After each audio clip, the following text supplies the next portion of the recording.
E se o fim do mundo já tivesse data e hora marcadas? Parece coisa de filme, né? Mas hoje a gente vai mergulhar numa teoria fascinante, uma tese teológica lá de 1984, que diz ter calculado o ano exatinho para o fim dos tempos como a gente conhece. Uma profecia com uma data de validade bem específica.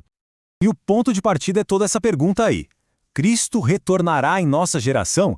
Esse é o título da tese original de um autor chamado José Edmilson Falcão. E olha, ele não estava procurando um talvez como resposta não. A ideia era chegar no ano exato, tudo baseado num cálculo profético. Ok, então, qual que é a base de toda essa teoria? De onde ele tirou isso? Segundo o autor, a pista principal, a chave de tudo, está escondida numa parábola da Bíblia. A sacada toda está na interpretação desse texto. A tese defende que a figueira aqui não é uma árvore de verdade, é uma metáfora, um símbolo para a nação de Israel. Então, quando a Bíblia fala que os ramos brotam folhas, isso seria, na verdade, um evento histórico bem recente que daria o start, o sinal do início do fim. Tá, mas que evento seria esse? Quando que o relógio profético começou a contar?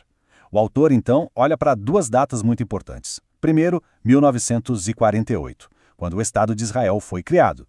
Isso seria o brotar inicial da figueira. Só que o ponto crucial mesmo, o que ele considera o verdadeiro começo, é 1967. Foi nesse ano que a cidade de Jerusalém foi retomada. Para ele, esse é o momento em que a figueira renovou suas folhas. E é essa data, 1967, que vira o ponto de partida oficial da geração final. Beleza, ponto de partida definido, 1967.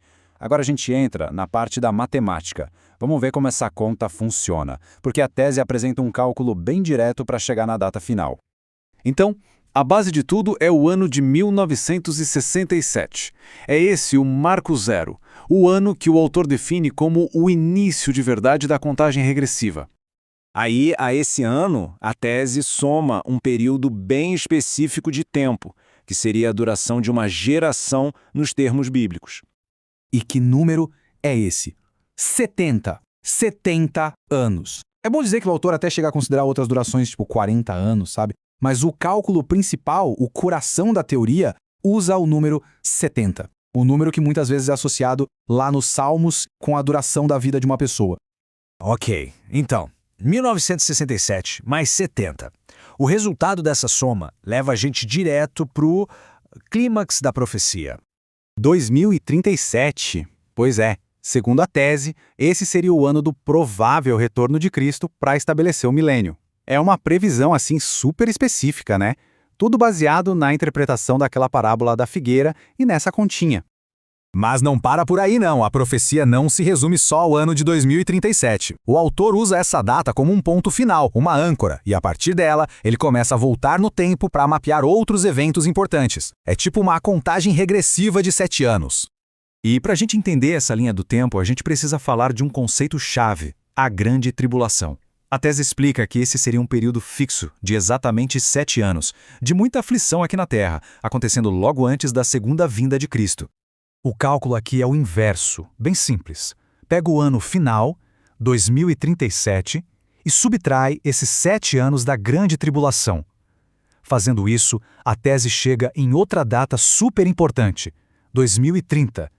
Esse seria o ano do chamado arrebatamento da Igreja. Pronto.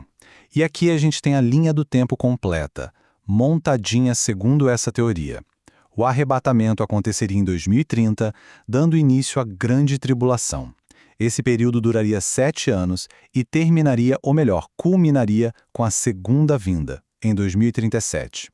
É uma sequência de eventos bem amarradinha. Só que a tese não se apoia só nesse cálculo da figueira, não.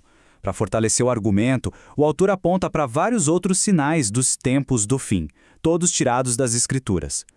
Ele lista uma série de coisas que, na visão dele, mostram que a gente está vivendo nesses tempos do fim.